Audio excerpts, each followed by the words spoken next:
তাহসিনুল কোরআন হাফিজিয়া মাদ্রাসা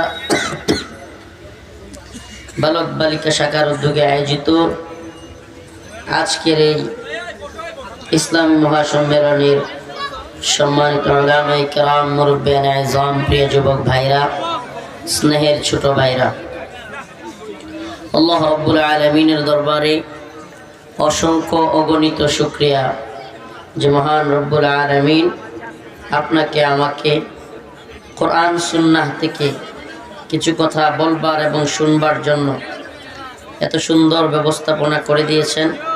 সেজন্য অন্তরস্থল থেকে কালিমাতুশ শুকুর আদায় করে স্বতঃস্ফূর্ত আওয়াজ করে বলে আলহামদুলিল্লাহ।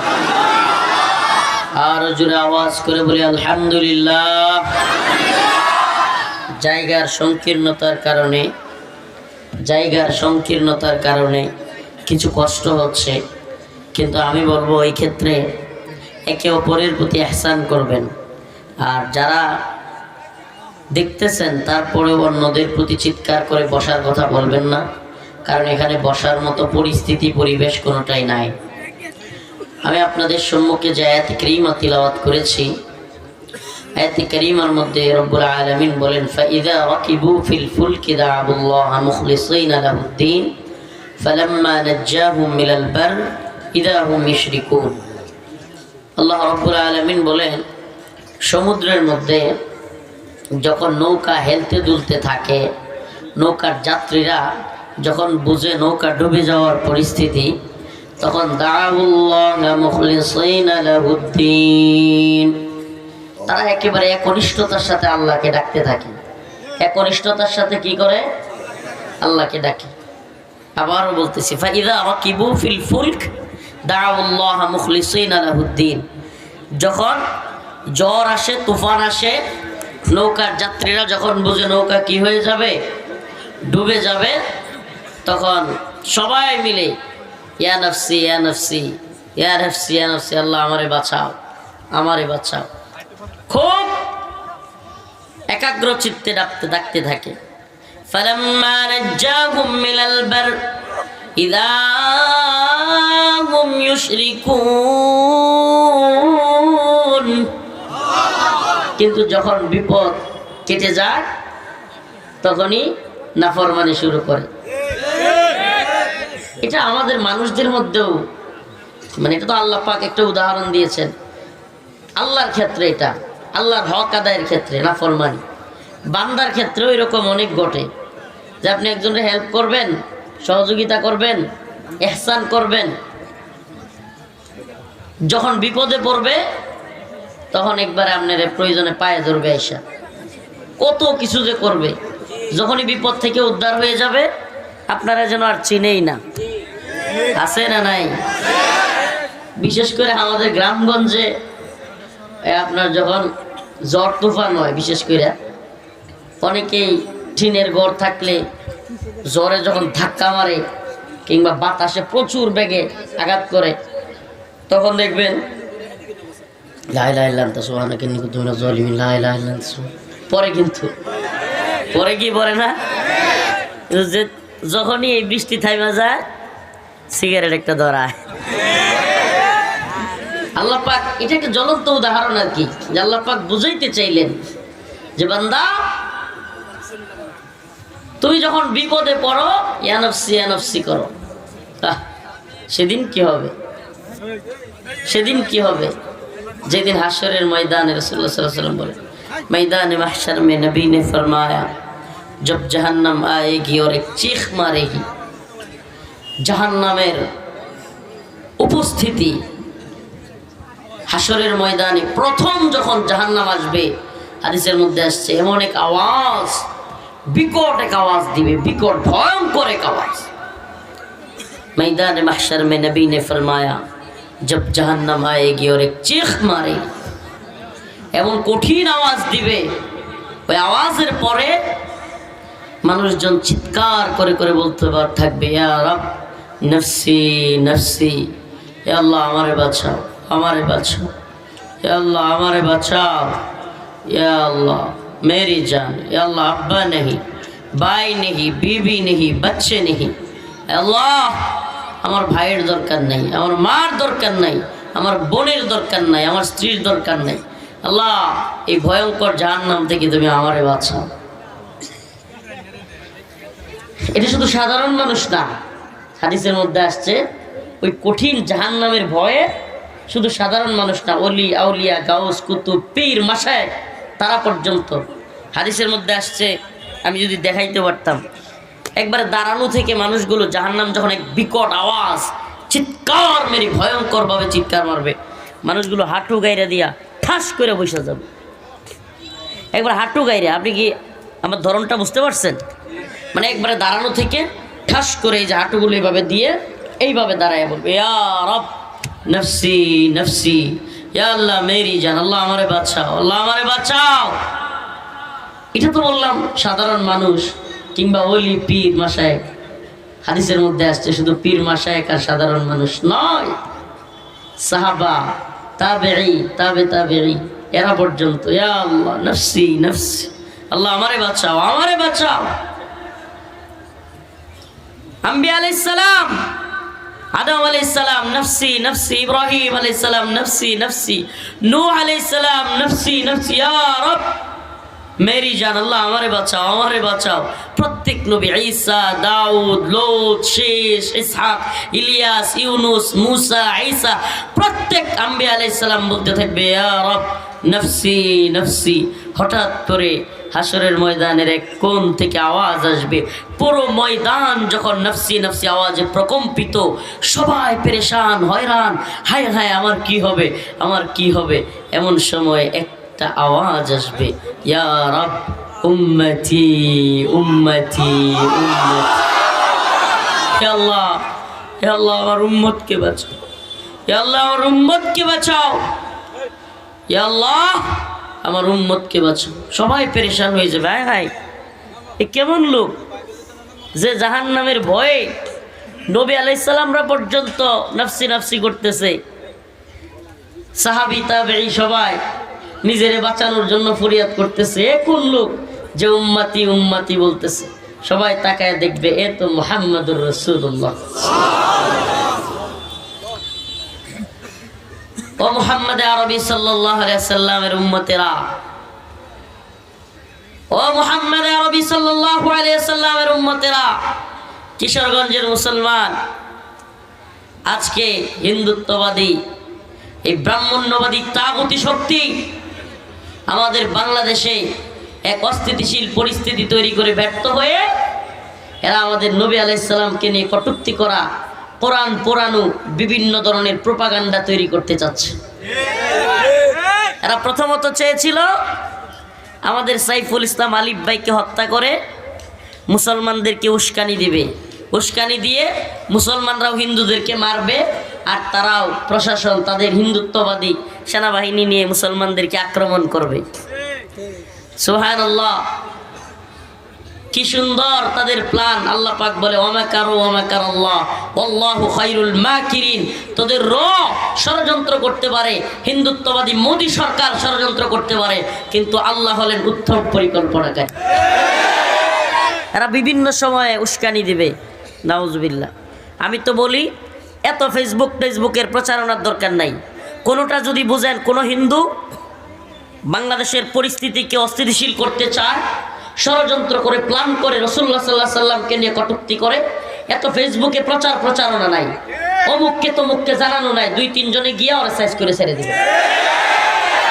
জানাজানির দরকার নাই, এত জানাজানির সুযোগ নেই। রাসূলকে নিয়ে কটূক্তি করবে এই জমিনে, জমিন কার? আল্লাহর জমিনে তার রাসূলকে নিয়ে কটূক্তিকারীর বেঁচে থাকবার অধিকার নাই। মান সাব্বা নাবিয়ান ফাকতুলু, যে রাসূলকে গালি দিবে আল্লাহর পক্ষ থেকে তার শাস্তি হলো তার কল্লা থেকে গর্দানকে আলাদা করে দেওয়া। প্রিয় হাজিরিন, নতুন ষড়যন্ত্রের পাচ্ছে এরা। অনেক ষড়যন্ত্র করছিল যে হিন্দুদেরকে দিয়া মুসলমানদের সাথে দাঙ্গা লাগাবে, লাগাইয়া বিভিন্ন সীমান্তে, আপনারা শুনেছেন বিভিন্ন সীমান্তে, সিলেট সীমান্তে, করিমগঞ্জ সীমান্তে, ওইদিকে যশোর বেনাপোল সীমান্তে, বিভিন্ন সীমান্তের কাঁটাতারের বেড়াই পর্যন্ত এই হিন্দুত্ববাদীরা ধাক্কাধাক্কি করেছে।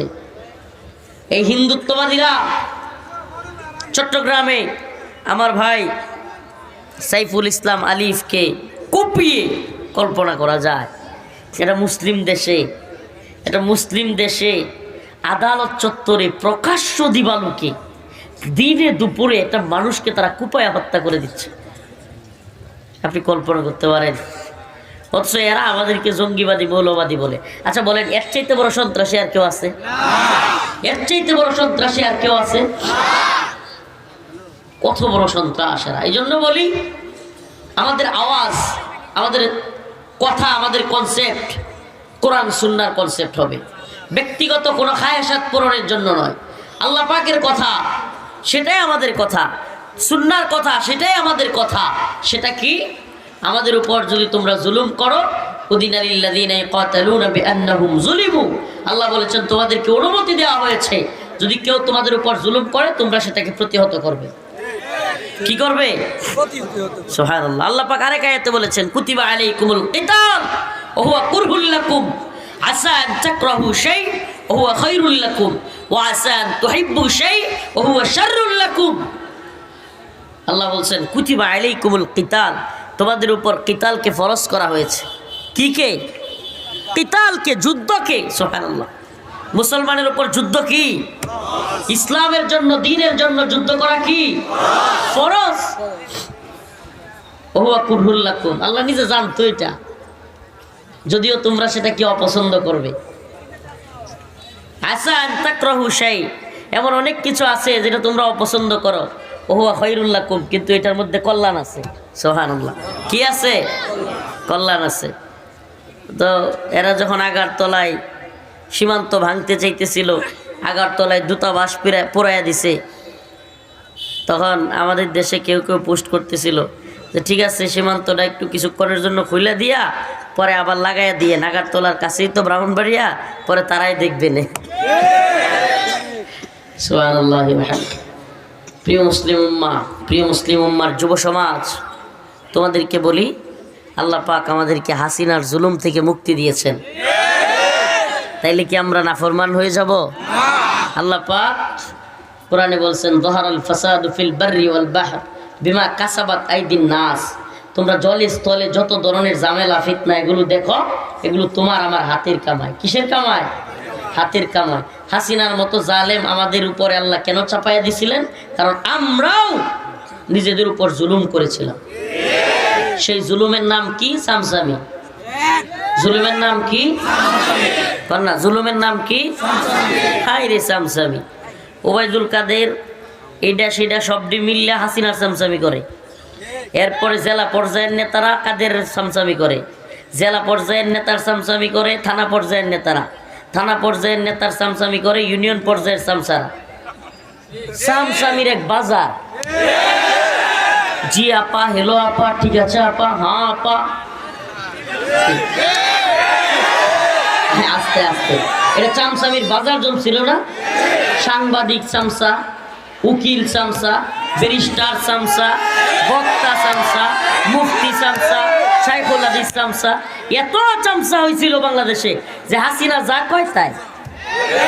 আপনি বলেন, কোন জাতির সবচাইতে খারাপ মানুষটা যদি জানে সবাই আমার সাথে হ হ আফা করে, তখন সে ভালো হওয়ার চান্স আছে? কিন্তু যখনই আমরা হয় না কইরা মায়ের একটা দিছি, সুবহানাল্লাহ, জাতীয় ঐক্যবদ্ধ হয়েছে যে না, এই জুলুম আর সহ্য করা যাবে না। বক্তা, মুফতি, ছাত্র, শাইখুল হাদিস, ইমাম, মুয়াজ্জিন, শিক্ষক, সাংবাদিক, কলামিস্ট, বুদ্ধিজীবী সব যখন একত্রিত হয়ে গেছে, না তাকে আর রাখা যাবে না। আল্লাহ পাক পরিবর্তন দিয়েছেন না দেন নাই? সুবহানাল্লাহ। দিছেন না দেন নাই? ইন্নাল্লাহা লা ইউগাইয়িরু মা বিকওমিন হাত্তা ইউগাইয়িরু মা বিআনফুসিহিম। আল্লাহ বলছে কোন জাতিকে আমি ততক্ষণ পরিবর্তন করি না যতক্ষণ না সে জাতি নিজেরা পরিবর্তন চায়। আমরা পরিবর্তন চাইছি, পাইছি। পরিবর্তন চাইছি, চাই নাই? সত্য কি মিথ্যা? আমরা মন থেকে পরিবর্তন চাইছি, এখন একটা পরিবর্তনের দরকার। সেটা হলো কোরআন সুন্নাহ অনুযায়ী রাষ্ট্র ব্যবস্থা। এটা আমাদের প্রাণের দাবি। রাজি আছেন ইনশাআল্লাহ? রাজি আছেন তো? আমরা তন্ত্র মন্ত্র চাই না, আমরা কোরআন সুন্নাহ চাই। রাজি আছেন ইনশাআল্লাহ? আল্লাহ পাক কবুল করুন। কোরআন সুন্নাহ, সুবহানাল্লাহ। আল্লাহর জমিন, আল্লাহর দ্বীন, আল্লাহর হুকুমে চলবে না। কার হুকুমে চলবে? আব্রাহাম লিঙ্কনের হুকুমে চলবে? হ্যাঁ, কার হুকুমে চলবে? সুবহানাল্লাহ। ইনিল হুকমু ইল্লা লিল্লাহ আমারা আল্লাহ তা'বুদু ইল্লা ইয়্যাহ। জমিন আল্লাহর হুকুমও কার? জমিন আল্লাহর হুকুম হাসিনার? হ্যাঁ, জমিন আল্লাহর, এই ভূখণ্ডের মালিক আল্লাহ, পুরো পৃথিবীর মালিক আল্লাহ। হুকুমও চলবে কার? কোরআনের হুকুমের বাহিরে আমরা কারো হুকুম মানতে রাজি নই। কথা একবারে ক্লিয়ার থাকবে। কথা ইমানদারের কথা কি থাকবে? ক্লিয়ার থাকবে। এই কনসেপ্ট প্রত্যেকের মাথায় ঢুকান যে আমি কোনো নেতার কথা, ভাইয়ের কথা, বাবার কথাও শুনবো না যদি আমার আল্লাহর কথার বিরুদ্ধে, কোরআনের কথার বিরুদ্ধে, ইসলামের কথার বিরুদ্ধে যায়। প্রয়োজনে জেলে যাব, গিয়েছি, রিমান্ডে নেবে নেক, তবু আল্লাহর কথার বিরুদ্ধে গেলে কোনো নেতা, কোনো দল, কোনো বাবা, কোনো পীর, কাউকে আমরা পরোয়া করি না। আল্লাহর জন্য, দ্বীনের জন্য আমরা শাহাদাতের জন্য প্রস্তুত আছি। فإذا ركبوا في الفلك دعوا الله مخلصين له الدين فلما نجاهم إلى البر إذا هم يشركون। এই আয়াতের একটু শানে নজুল বলি। এই আয়াত নাজিল হওয়ার প্রেক্ষাপট বলি, শানে নজুল বলি। আবু জাহেলের ছেলে, কুখ্যাত পিশাচ আবু জাহেলের ছেলে ইকরামা, যিনি পরবর্তীতে সাহাবী হয়েছিলেন। সুবহানাল্লাহ। আবু জাহেলের ছেলেও সাহাবী, যারা জানেন না আজকে জানলেন। আবু জাহেলের ছেলে কি সাহাবী? সুবহানাল্লাহ। কার গর্তে আল্লাহ কি বানায় বলা যায়?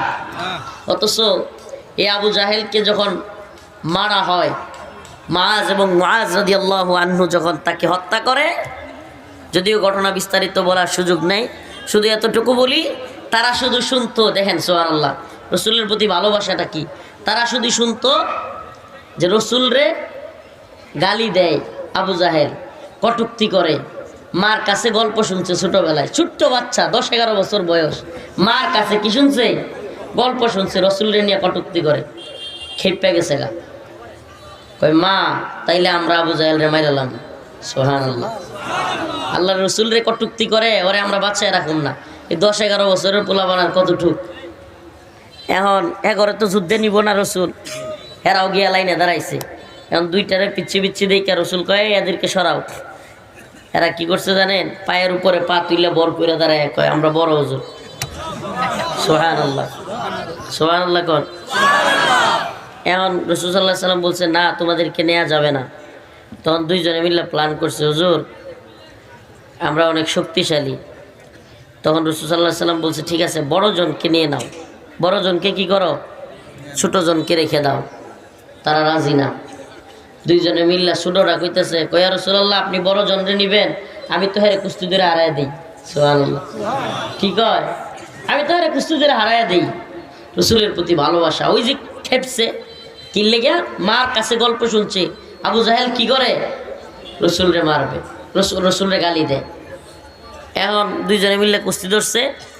এখন ছোটটায় বড়টারে কয় ভাই তুমি তো এমনিতেই যুদ্ধের রসুলের অনুমতি পাইয়াই লাইছো, এখন যদি আমার হারায় দাও তো আমি যাইতে পারবো না। তুমি আমার হারাইও না, আমি তোমার হারাই দিই। তুমি তো এমনি বড়, যাইতেই পারবা, আর তোমার হারাই দেওয়ার কারণে আমিও যাইতে পারবো। যেই বুদ্ধি সেই কাজ। সুবহানাল্লাহি ওয়া বিহামদিহি।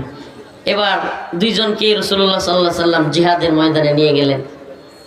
তো দুইজন পড়ছে আব্দুর রহমান বিন আউফ রাদিয়াল্লাহু আনহুর দুই পাশে। সাহাবীর নাম কি? আব্দুর রহমান বিন আউফ। দুইজন পড়ছে। এখন আব্দুর রহমান বিন আউফ কইতেছে, আরে দুই বাচ্চা আমার দুই পাশে বললো, বড় সড় মানুষ হইলে আমার দিকে কোনো তলোয়ার লই আইলে কিংবা মারতে আইলে ফিরাইতে তো পারতো, মানে এদেরকে তো আমারই বাঁচান লাগবো, এরা কি বাঁচাইব। এই মুহূর্তে দুই ভাই পাশ থেকে বলে উঠছে, চাচা আবু জাহেল কোনটা চিনেন? সুবহানাল্লাহ। কি কয়? চাচা আবু জাহেল কোনটা চিনেন? আব্দুর রহমান বিন আউফ চমকায় গেলেন। উনি বলেন, হায় হায়, ছোটো ছোটো বাচ্চা আবু জাহেলের কথা জিগায়। ক আবু জাহেলরে তোমরা কি করবা? ক আমরা আবু জাহেলরে মারমু। সুবহানাল্লাহ। ক কয় কেন? কয় আমরা আমাদের মায়ের কাছে শুনেছি আবু জাহেল আমার রসুলকে কটূক্তি করে, আমার রসুলের বিরুদ্ধে দাঁড়ায়, আমরা আবু জাহেলকে আস্ত রাখবো না। আব্দুর রহমান বিন আউফ কৌতূহল বশত হঠাৎ করে দেখলেন ঘোড়া নিয়ে আবু জাহেল আসতেছে। আব্দুর রহমান বিন আউফ বললেন, তখনও জিহাদ শুরু হয় নাই। সুবহানাল্লাহ। ময়দানে আগের নিয়ম ছিল জিহাদের, দুই দল কাতারে কাতারে দাঁড়াবে, তারপরে সারিবদ্ধভাবে যোদ্ধাদের মধ্যে থেকে শক্তিশালীদের একজন একজন করে মোকাবেলা করবে, তারপরে দুইজন, এইভাবে মোকাবেলা হয়। তখনও যুদ্ধ শুরুই হয় নাই। এর মধ্যে আব্দুর রহমান বিন আউফ উনি বর্ণনা করেন, আমি খালি আবু জাহেলকে দেখাইছি, দেখানোর সাথে সাথে বিদ্যুৎ গতিতে লাফ দিয়ে দুই ভাই দৌড়ায় গিয়া আবু জাহেলের ঘোড়ায়, কেমন চালাক বাচ্চা দেখেন, সুবহানাল্লাহ। প্রথম জন গিয়াই দেহে এত লম্বা ঘোড়া, হেরা আবু জাহেলের লাগুতি পাইতো না। এখন কি করছে, প্রথম জন গিয়াই আবু জাহেলের ঘোড়ার এক পা কাইটে দিছে কূপ দিয়া। যখনই পা কাইটে দিছে আবু জাহেল চিৎপটাং হয়ে নিচে পড়ছে। দ্বিতীয় ভাই গিয়ে আবু জাহেলের গাড়ে কল্লায় বসায় দিছে। সুবহানাল্লাহ ওয়া বিহামদিহি, সুবহানাল্লাহ ওয়া বিহামদিহি। রাসূলুল্লাহ সাল্লাল্লাহু আলাইহি ওয়াসাল্লামের ভালোবাসায় সাহাবায়ে কেরাম এমন উজ্জীবিত ছিলেন, এমন উজ্জীবিত ছিলেন। কত ঘটনা বলবো। কাব বিন আশরাফ ইহুদিদের এক বড় নেতা, বিরাট বডির অধিকারী, বিশাল বড় নেতা। মানে ওরে এমন অবস্থা ছিল আরবের তৎকালীন কেউ তার সাথে মোকাবেলা করবার হিম্মত করবে না। এই এত বড় কাব বিন আশরাফ সে কি করতো জানেন? রাসূলুল্লাহ সাল্লাল্লাহু আলাইহি ওয়াসাল্লামের বিরুদ্ধে কবিতা লিখতো, নাউজুবিল্লাহ, কটূক্তিমূলক কবিতা। আর এগুলো গাওয়াইতো নর্তকী, মানে দুইটা বারাটিয়া মহিলা ছিল তার, এগুলোর দিয়া।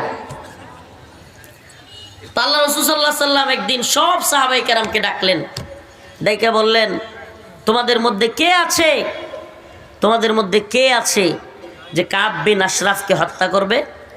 সুবহানাল্লাহ। আমাদের দেশে একটা আঞ্চলিক কথা আছে না, অনেকেই কয় রাসূল সাল্লাল্লাহু আলাইহি ওয়াসাল্লাম এক গালে মারলে আরেক গাল পাইতে দিতেন। কি আজাইরা গল্প, কই পাইছে এই গল্প? রসুলের গালে চর দিবে সাহাবায়ে কেরামের জীবন থাকতে? মানে এই যে গল্প একটা ছোটবেলায় অনেকে শুনছেন না, এটা সন্ন্যাসী মার্কা ধর্ম, ইসলাম না। রসুলকে কটূক্তি করবে, রসুলের গায়ে হাত দিবে, সাহাবায়ে কেরাম বসে থাকবে না? তো প্রিয় ভাইরা আমার, মুহাম্মদ বিন মাসলামা দাঁড়ায় গেলেন, বললেন, আতুহিব্বু আন তাকতুলাহু? ইয়া রাসূলুল্লাহ, আপনি কি পছন্দ করেন যে আমি কাব বিন আশরাফকে শোয়া দেই? রাসূল সাল্লাল্লাহু আলাইহি ওয়াসাল্লাম বললেন, না। সুবহানাল্লাহ। রসুল শুধু অনুমতি দিলেন না, সাহাবী যখন জিজ্ঞেস করলেন মুহাম্মদ বিন মাসলামা, আতুহিব্বু আন তাকতুলাহু? ইয়া রাসূলুল্লাহ, আপনি কি পছন্দ করেন আমি তাকে কতল করে দেই? রসুল বললেন, হ্যাঁ। তখন মুহাম্মদ বিন মাসলামা বললেন, ইয়া রাসূলুল্লাহ, তাইলে আমার একটু অনুমতি দেন। কিসের অনুমতি? আমি তার সাথে একটু গাল গল্প করবো, বানায় আসি না কথা কয়ে একটু তার রাজি খুশি করবো। রাসূল সাল্লাল্লাহু আলাইহি ওয়াসাল্লাম বললেন, ঠিক আছে, তোমার অনুমতি দেওয়া হলো। যদিও ইসলামে কোনো ধরনের কাউকে নিয়ে বানায়াছি না, কিংবা যেভাবেই হোক মজার চলেও মিথ্যা বলা কি নাই, কি নাই? কিন্তু জিহাদের জন্য, জিহাদের জন্য, কিতালের ময়দানে কিংবা যুদ্ধের জন্য কৌশল অবলম্বন করা জায়েজ। যুদ্ধের জন্য কি কৌশল অবলম্বন করা জায়েজ। এটা সাহাবায়ে কেরামের, রাসূলুল্লাহ সাল্লাল্লাহু আলাইহি ওয়াসাল্লামের ইতিহাস থেকে পাওয়া যায়। প্রিয় হাজিরিন, কাব বিন আশরাফ বিশাল বডির অধিকারী, এখন তারে মারবে কেমনে?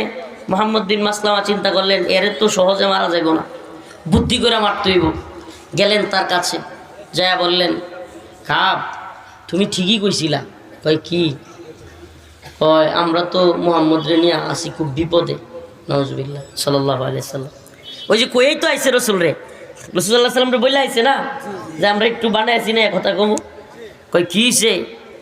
কারে আর কইও না, যাকাতের নামে খালি টেয়ারে কি নে, যাকাতের নামে আমাদের মাল সম্পদ খালি নিয়ে নেয়। আগেই তো কইছিলাম। কাব বিন আশরাফ খুব খুশি হয়েছে, আগেই তো কইছিলাম যে হ্যাঁ তুমি ঘরে জ্বালাইব। এখন আমরা তো গরিব হয়ে গেছি গা। মুহাম্মদ বিন মাসলামা বলতেছেন রাদিয়াল্লাহু আনহু, এখন আমাদেরকে কিছু খাদ্য সামগ্রী কিংবা জিনিসপত্র কর্জা দাও। কাব বিন আশরাফ কয়, না, দেওয়া যাইব না, কিছু বন্ধক রাখো।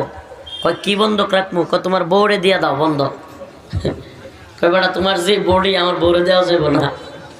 সুবহানাল্লাহ। এগুলো বানাইছি না ঘটনা, না মনে করেন না, এবারে বুখারী মুসলিমের হাদিস। সুবহানাল্লাহ।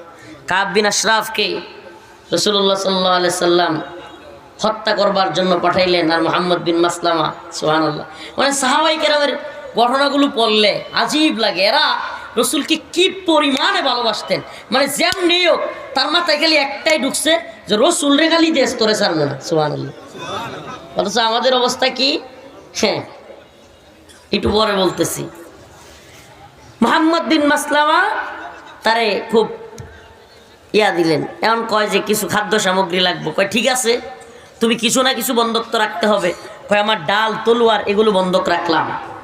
এগুলো কি করলাম? বন্ধক রাখলাম। এবার ঠিক আছে। কয় যে ঠিক আছে, আমি আসতেছি, তুমি যে মালগুলো দিবা আরো এক দুজনকে নিয়ে আসি। মুহাম্মদ বিন মাসলামা চিন্তা করলেন এরা একা খাইত করা যাবে না, আরো এক দুজন দরকার। উনি আরো দুইজন সাহাবীকে সাথে নিয়ে আসলেন। সুবহানাল্লাহি ওয়া বিহামদিহি। যখন আসলেন, এখন মুহাম্মদ বিন মাসলামা কাব বিন আশরাফরে বললেন, কাব, তুমি কি সুগন্ধি ব্যবহার করো, তোমার চুল থেকে এত সুন্দর ঘ্রাণ আসতেছে। পাম আরো দিতেছে আর কি। কয় একটু খুশি হয়ে গেছে। কয় যে একটু তুমি কি তোমার মাথা থেকে ঘ্রাণ নেওয়ার জন্য আমার সুযোগ দিবা? আমার কথা বুঝতেছেন? কাব বিন আশরাফ খুব খুশি হয়ে গেছে। আপনি যদি এখনো কাউরে আমাদের মধ্যে কোনো যুবক রে, তুই কি শ্যাম্পু লাগাইছিস রে বেটা, মাথার তো চুলটা উঠতেছে বেটা, কি সুন্দর। তো কাব বিন আশরাফ রে মুহাম্মদ বিন মাসলামা টোপ দিলেন। উনার ইচ্ছা হইল কল্লাটারে কাছে আনা, কি আনা? সুবহানাল্লাহ। যখনই বলছে যে মাথার এত সুন্দর চুলের ঘ্রাণ, একটু তোমার মাথার থেকে ঘ্রাণ নিতে দিবা, চুল কাছে আনছে মাথা সহ, চুলের মুঠিটা ধইরে, একটু লম্বা চুল, গেড়িটা তেমনি ধরছে। সুবহানাল্লাহ। তারা তো আর সাইজ করা যাবে না, দুইটারে ইশারা দিছে যারারে নিয়ে আসছে, দেখো আল্লাহু আকবার বইলা কাব বিন আশরাফের কল্লায় এক কোপ দিছে, ফিরিঙ্গি দিয়া রক্ত বাহির হইরা কাব বিন আশরাফ জাগাই শেষ। সুবহানাল্লাহ। চিৎকার পাইরা বাড়ি থেকে কেউ বাইরিতে তারা হাওয়া। সুবহানাল্লাহি ওয়া বিহামদিহি, সুবহানাল্লাহি ওয়া বিহামদিহি। সাহাবায়ে কেরামের ইতিহাস। অথচ আমাদের অবস্থা কি? তথাকথিত আমাদের আঞ্চলিক নেতাদের নেত্রীর অবস্থা কি? আমার রাসূল সাল্লাল্লাহু আলাইহি ওয়াসাল্লাম, যেই রাসূল একটু আগে বললাম আপনাদেরকে, একটু আগে বললাম ময়দানে সবাই নাফসি নাফসি বলবে, অথচ আপনার আমার রাসূল কি করবে? উম্মতি উম্মতি বলবে। সেই রাসূলকে ফ্রান্সে বড় বড় বিল্ডিংয়ের মধ্যে রাসূলুল্লাহ সাল্লাল্লাহু আলাইহি সাল্লামের ব্যঙ্গচিত্র বানাইছিল। বুঝতে পারেন আপনারা? আমরা আন্দোলন করছি, ফ্রান্স দূতাবাস ঘেরাও কর্মসূচি হয়েছিল। এই এমানুয়েল ম্যাক্রো যে কিনা আমার রসুলকে কটূক্তি করে, হায় আফসোস, আমার রসুলের পেট মুবারক ছিঁড়ে বিকৃতি করে সেই ছবিকে বড় বড় বিল্ডিংয়ের দালানে প্রজেক্টর লাগায় মানুষকে দেখাইছে। আর সেই এমানুয়েল ম্যাক্রোকে বাংলাদেশে তোমার দলের নেত্রী, তোমাদের তথাকথিত প্রধানমন্ত্রী, তোমাদের আপা, সে বাংলাদেশে আইনা লাল গালিচা সংবর্ধনা দিয়েছিল। কি করেছিল? আপনারা কি ভুলে গেছেন এগুলো? আমরা তখন কারাগারে ছিলাম। কারাগারে আমার সবচাইতে কষ্ট লাগছে ওই দিন, যেদিন এমানুয়েল ম্যাক্রোকে লাল গালিচা সংবর্ধনা দেওয়া হয়েছিল। শুধু তাই না, এমানুয়েল ম্যাক্রোকে নাউজুবিল্লাহ বলতেও তো লজ্জা লাগে, হাসিনা নামক এই নিকৃষ্ট লেডি ফিরাউন, আল্লাহর রসুলের এই কটূক্তিকারী, আল্লাহর রসুলের এই শাতেমকে, রসুলকে বিকৃতকারী এই কুখ্যাত নরফিসার শাতেমকে চুমা পর্যন্ত দিয়েছে। দিছে কি দেয় নাই? এ মুহাম্মদ আরবির উম্মতেরা, আমি কি কথা মিথ্যা বলতেছি? বাংলাদেশে এই এমানুয়েল ম্যাক্রো হাসিনার সাথে এগুলো করে নাই, মাখামাখি চুমাচুমি করে নাই, এগুলো ওপেন মিডিয়ায় প্রচার হয়েছে। অথচ তুমি সেই নেত্রীর দল করতে চাও, সেই নেত্রী যে কিনা রসুলের দুশ্মনের সাথে গলাগলি করে। তুমি কিসের উম্মত হইলা? রাসূলের অপমানে যদি না কাঁদে তোমার মন, মুসলিম নয় মুনাফিক, তুই রাসূলের দুশমন। রাসূলের অপমানে যদি না কাঁদে তোমার মন, মুসলিম নয় মুনাফিক, তুই রাসূলের দুশমন। তুমি রাসূলের দুশমন মিয়া, বন্ধু না। এমানুয়েল ম্যাক্রোর সাথে তোমার নেত্রী চুমাচুমি করে, আর তুমি সেখানেও রাজনীতি খুঁজো। হুজুর, অন্যান্যরাও তো ম্যাক্রোরে আনতে পারে। আমি বলি, ম্যাক্রোরে যদি হাসিনা না অন্য কেউ আনে, আমি তারও বিরুদ্ধে। কারণ আমি আমার রসুলকে ভালোবাসি প্রাণের চাইতে বেশি। ফিদাকা আবি ওয়া উম্মি ইয়া রাসূলুল্লাহ, হে আল্লাহর রাসূল আপনার জন্য আমার বাবা মা ভাই বোন সব কুরবানি হয়ে যায়। সুবহানাল্লাহ। আল্লাহর রাসূল বলেছেন যেখানে সুস্পষ্ট লা ইউমিনু আহাদুকুম হাত্তা আকুনা হাব্বা ইলাইহি মিন ওয়ালিদিহি ওয়া ওয়ালাদিহি ওয়ান নাসি আজমাইন, ততক্ষণ পর্যন্ত তোমরা খাঁটি মুমিন হতে পারবা না যতক্ষণ না তোমাদের মধ্যে আল্লাহর রাসূলকে সবচাইতে বেশি ভালোবাসতে না পারবা। বাবা মা ভাই বোন সন্তান সন্ততি সবকিছুর চাইতে বেশি রাসূলকে ভালোবাসতে হবে উম্মত দাবি করলে। সুবহানাল্লাহ। আমার রাসূলের বিরুদ্ধে গেলে, আমার আল্লাহর বিরুদ্ধে গেলে আমি ভাইয়ের বিরুদ্ধে দাঁড়াবো। এটা ঈমানের দাবি, এটা ইসলামের দাবি। যে ঘটনা বলতেছিলাম, ওই যে আবু জাহেলকে যখন ফালিয়ে দিল মুআজ এবং মুআজ রাদিয়াল্লাহু আনহু, তখন ওই যে ঘটনাটা বলার জন্য শানে নজুল, আবু জাহেলের ছেলে ইকরামা, তখনও তিনি সাহাবী হন নাই, দৌড়ায় গিয়া মুআজ রাদিয়াল্লাহু আনহুর হাতের মধ্যে কূপ মারলেন। বাপেরে মারতেছে সন্তান, বুঝে নিত, মায়া লাগছে। তখন তিনি মুসলমান না, কিন্তু তখন কি না, তিনি মুসলমান হন নাই। কোপ দিছে, এখন হাত ঝুলে গেছে গা, চামড়াটা শুধু বাকি আছে। কতটুকু চামড়া। সুবহানাল্লাহ। হাদিসের মধ্যে আসছে মুআজ রাদিয়াল্লাহু আনহু তার এই এক হাত এইভাবে ঝুলায়া ঝুলায়া অন্য হাতে যুদ্ধ করতেছিলেন। সুবহানাল্লাহ। এক পর্যায়ে এক হাতে যুদ্ধ করতে কষ্ট হচ্ছে, উনি হাতটাকে পায়ের নিচে এভাবে দাবায়া টান দিয়ে ছিঁড়ে ফেলছেন। সুবহানাল্লাহ। সাহাবায়ে কেরামের ইতিহাস, মর্দ মুজাহিদদের ইতিহাস। ইসলাম এভাবেই চলে আসে নাই হুড়হুড়ায়। এখন আপনি মসজিদেই যান না, মসজিদ প্রতিষ্ঠা এত সহজে হয়ে যায় নাই। লুকায়া গোপনে আজান দিতে হইতো খুদ রাসূলের জামানায় সাল্লাল্লাহু আলাইহি সাল্লাম। আর আমরা এখন মসজিদে যাইতে চাই না। এই মসজিদ, এই মাদ্রাসা, এগুলোর ইতিহাস এভাবেই আসে নাই, এত সহজে আসে নাই। শত শত হাজার হাজার লাখো কুরবানির বিনিময়ে এই দিন বিজয়ী হয়েছিল। সুবহানাল্লাহ। প্রিয় হাজরিন, এবার হাত একটারে আরেক হাতে দইরা জোরে ঢিল মারলেন শত্রুদের দিকে। সুবহানাল্লাহ। ঢিল মাইরা কইলেন কি জানেন? কয়েক হাত নিছিস, আরেক হাত নে, প্রয়োজনে কলিজাটা নিয়ে নে, কিন্তু আমার রাসূলের গায়ে এক একটু টুকা লাগতেও তোদেরকে বরদাস্ত করা হবে না। সুবহানাল্লাহ। কি ভালোবাসা ছিল। সেখানে ইকরামা, এই ঘটনা তো মনে আছে, যখন মক্কা বিজয় হয়েছে, মক্কা বিজয়ের পরে ইকরামা পালাইছে। কি করছে দেন না? বিজয় আসলে পালায় মানুষ, দেন নাই? পলাবো না।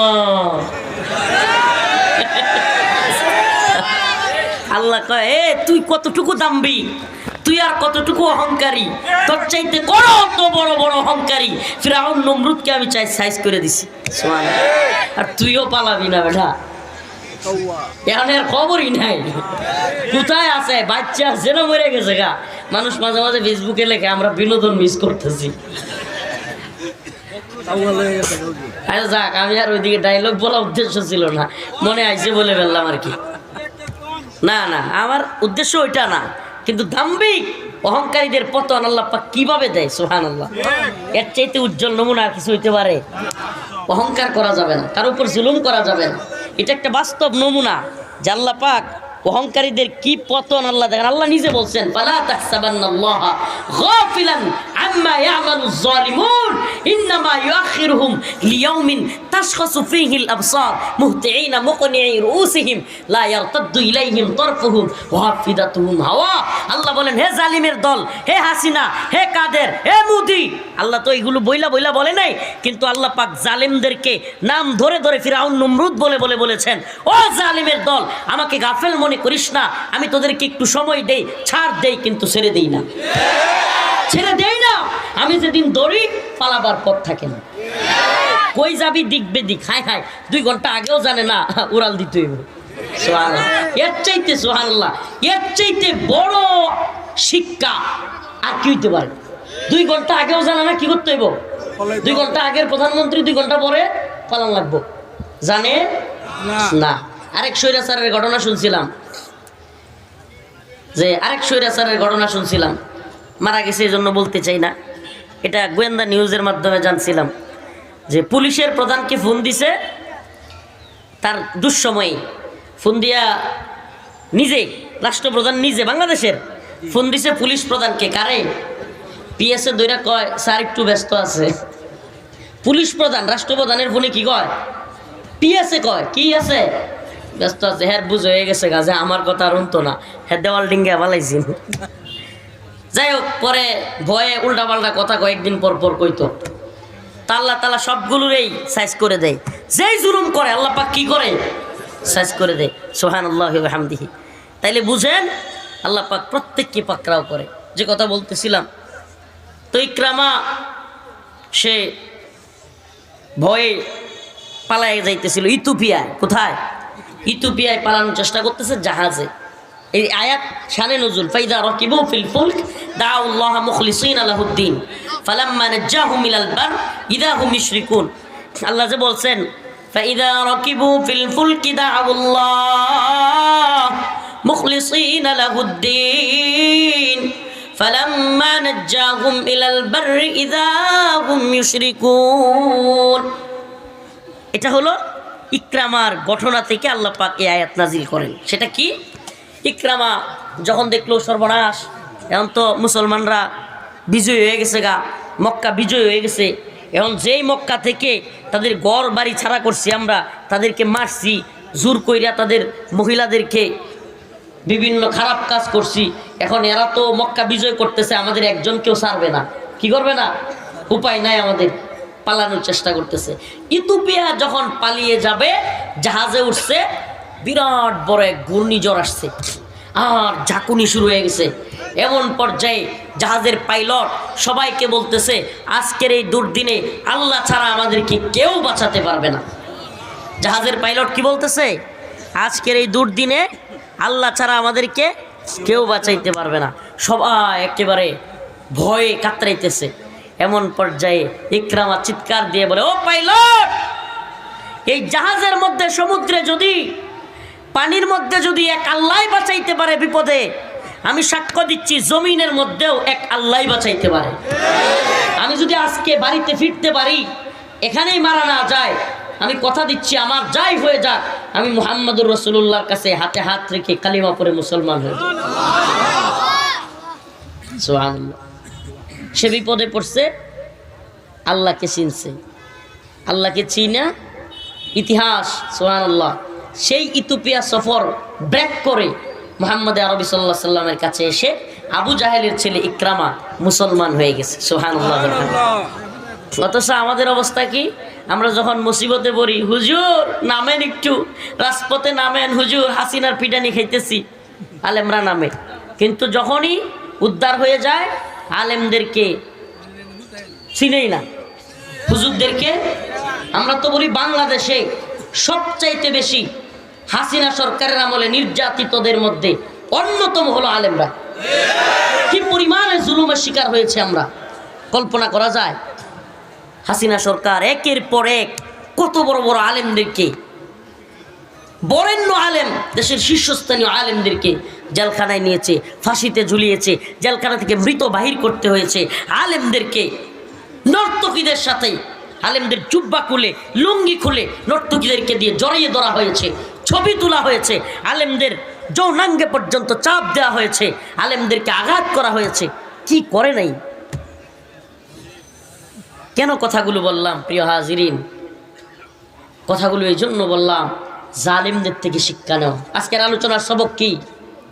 প্রত্যেক জালেমদের থেকে শিক্ষা নেন। আল্লাহ পাকের নাফরমানি করিয়েন না, জালেম হয়েন না। আল্লাহ পাক জুলুম থেকে উদ্ধার করেছে, আপনিও যেন জালেম না হয়ে যান। কয়েকদিন ধরে এই অবস্থাটা দেখতেছি, বিভিন্ন জায়গায় নতুন করে কিছু নেতা গজাইছে। কি গজাইছে? নেতা গজাইছে। হঠাৎ করে ক্ষমতায় যায় না এখনো, কিন্তু ঝামেলা পাকাইতেছে। আমি বলবো শুনেন, ওই জালেমদের থেকে শিক্ষা নেন, সাবধান, জুলুম করিয়েন না কারো উপরে। আমি বলি আপনি খোঁজ নিয়ে দেখেন, এরা আদৌ কোনো দলের লোক না, এরা হলো এক ধরনের স্বার্থ পরিচার্যকারী, এবং এরা সব সময় সুবিধাবাদী, এরা মানুষের উপর জুলুমকারী। আমি তো বলি 2024 সালের 5ই আগস্ট হাসিনা পলায়া যাওয়াতে যতটুকু খুশি হয়েছি তার চাইতেও বেশি খুশি হয়েছি এই উম্মার যুব সমাজ ট্যাঙ্কের সামনে বন্দুকের গুলির সামনে দাঁড়াইতে শিখছে। যে যুব সমাজ বন্দুকের নলের সামনে দাঁড়াইতে শিখছে এই যুব সমাজের উপর জুলুম করিয়েন না। যারাই জুলুম হবে আগামী দিনে আল্লাহ রহমতে এই জালেমদের বিরুদ্ধে আমরা ঐক্যবদ্ধ হব ইনশাআল্লাহ। শেষ আখিরি পয়গাম দিয়ে যাই, আখিরি পয়গাম। ভারত যদি মনে করে তাদের হুমকি দুমকিতে, আমি একটা ফেসবুকে পোস্ট করছি আজকে যে এই কয়দিনে 5ই আগস্টের পরেও আমি স্বাধীনতার স্বাদ পাই নাই। কি আর স্বাধীনতা, কিন্তু এই 4-5 দিনে নিজের একটু স্বাধীন স্বাধীন লাগতেছে। কি লিগে বলতে পারবেন আপনারা যারা রাজনীতি বা ওই গভীরে যান নাই? আমাদের মামলাগুলোর কাগজ রয়ের হাতে ছিল, রয়ের হাতে। কল্পনা করা যায়? মামলা বাংলাদেশের, আলেম বাংলাদেশের মামলা দিছে, কাগজ কারাতে, কার জামিন হবে কার হবে না এগুলো কে ঠিক করে দিত? ভারতীয় গোয়েন্দা সংস্থা। তাইলে কেমন পরাধীন ছিলাম আমরা? আলহামদুলিল্লাহ একটু স্বাদ পাইতেছি ভারতের এইবারের হুমকি দুমকি আর আমার সাইফুল ইসলাম আলিফ ভাইয়ের শাহাদাত আল্লাহ পাকের জাতিকে এমন ঐক্যবদ্ধ করছে যে আমরা ভারতকেও তুরাই খেয়ার করি না। ইতিহাসে আপনারা জীবনে দেখছেন ভারতের বিরুদ্ধে বাংলাদেশ এভাবে বিবৃতি দিতে? যারা বুঝেন একটু আড্ডু, ভারতের বিরুদ্ধে বাংলাদেশ বিবৃতি দিতে কোন জীবনে দেখছেন? মুরব্বীরা বলতে পারবে দেন নাই, দেখেন নাই। আলহামদুলিল্লাহ এখন শুধু বিবৃতি দেই না, আলহামদুলিল্লাহ ওই চিন্ময় কুমার সন্ত্রাসী যে আমার সাইফুল ইসলাম আলিফ ভাইকে হত্যার আদেশদাতা, ওর পক্ষে কোনো উকিলই দাঁড়ায় নাই। সুবহানাল্লাহ। কি দাঁড়ায় নাই? তোর জামিনের জন্য কোনো উকিলই নাই। আর তোর দাদা দেখি এরা মনে করছিল ভারতে করে ক্ষমতায় বসাইয়া দিব আর বাংলাদেশের মুসলমানদের শাসন করব তারা। নাউজুবিল্লাহ। হে আমরা কোনো হিন্দুত্ববাদী শাসন মানি না, আমরা মানি না, আমরা আল্লাহকে মানি। আমরা ভারতের গোলাম নই, আমেরিকার গোলাম নই, ইসরায়েলের গোলাম নই, আমরা আল্লাহর গোলাম, আল্লাহর গোলামি করব। আমরা ভারতের গোলাম না, হ্যাঁ আমরা কার গোলাম? আল্লাহর গোলাম, আল্লাহর গোলামি করব। আমি এই জন্য প্রায় প্রোগ্রামে গত কয়েকদিনে বলেছিলাম তৈরি থাকবেন, ভয় পাবেন না। উম্মার যুবকদেরকে বলি, কিশোরগঞ্জের যুবকদেরকে বলে যায় তৈরি থাকবেন। ওলামায়ে কেরাম ডাক দিলে ময়দানে ঝাঁপায়া পড়ার জন্য তৈরি আছেন তো ইনশাআল্লাহ? তৈরি আছেন? যে কোনো মুহূর্তে প্রয়োজনে আমাদের এক একটা ছেলে, আমাদের এক একটা যুবক সেনাবাহিনীর ভূমিকায় অবতীর্ণ হবে। প্রয়োজন হলে আমরা ময়দানে শাহাদাতের জন্য তৈরি আছি ইনশাআল্লাহ। শহীদ হওয়ার জন্য তৈরি আছো তো ইনশাআল্লাহ? এই যুবক, আমরা যদি শাহাদাতের তামান্না নিয়ে তৈরি থাকি, রাসূল বলেছেন আমার উম্মত 12,000 হইলে, কয় হাজার? 12,000 হইলে পৃথিবীর কোনো পরাশক্তি নাই আমার উম্মতের 12,000 বাহিনীকে পরাজিত করে। কার কথা এটা? রাসূলুল্লাহ সাল্লাল্লাহু আলাইহি ওয়াসাল্লামের কথা। কার কথা? মুহাম্মদ আরবীর 2 ঠোঁটের মাঝখান দিয়া জীবনে কোনোদিন মিথ্যা বলে নাই। মুহাম্মদ আরবীর 2 ঠোঁটের মাঝখান দিয়া জীবনে কোনোদিন মিথ্যা বাহির হয়? সুবহানাল্লাহ। রাসূল বলেছেন 12,000, কয় হাজার? আমার উম্মত যদি 12,000-এর বাহিনী হয় আর আল্লাহর উপরে ভরসা রাখে, পৃথিবীর কোনো পরাশক্তি নাই তাকে ইয়া করে, পরাজিত করে। এটার প্রমাণ কি? তালেবান। এটার প্রমাণ কি? Russia, America, Britain, France, Germany সব মিললেও আফগানিস্তানের ছোট্ট বাহিনীকে শেষমেশ যুদ্ধটা কই হয়েছে জানেন? ইতিহাস পড়েন একটু। আফগানের এক তুরাবুরা পাহাড়ে। কোন পাহাড়ে? একটা পাহাড়ে কিছু মুজাহিদ শেষমেশ টিকেছিল, এদেরকে দিয়ে আল্লাহ বিজয় করছে। সুবহানাল্লাহ কয় না? কামান, ড্রোন, বিমান, অস্ত্র, গোলাবারুদ, ট্যাঙ্ক কোনো কিছু কি তালেবানের বেশি ছিল? বেশি ছিল? আমরা ভারতকেও বলি তোদের কামান বেশি থাকতে পারে, বিমান বেশি থাকতে পারে, গোলা বারুদ বেশি থাকতে পারে, সৈন্য সংখ্যা বেশি থাকতে পারে, অস্ত্র বেশি থাকতে পারে, কিন্তু আমাদেরও একটা অস্ত্র তোদের চাইতে বেশি। ঈমানের অস্ত্র। কিসের অস্ত্র? ঈমানের অস্ত্র। নাসরুম মিনাল্লাহ ওয়া ফাতহুন করিব। সকলের কাছে দোয়া চাই। মুসলমান একটাই আমাদের কাজ, দায়ীদের আপনাদেরকে তৈরি করা, এই ময়দানে উদ্বুদ্ধ করা, রাসূলের ভালোবাসায়, ঈমানের ভালোবাসায় উদ্বুদ্ধ থাকতে রাজি আছেন তো ইনশাআল্লাহ? আল্লাহ পাক আমাদের সবাইকে দ্বীন ঈমানের পক্ষে দাঁড়াবার তৌফিক দান করুক। আর হুজুরে বলেন আমিন। ওয়া আখিরু দাওয়ানা আলহামদুলিল্লাহি রাব্বিল আলামিন।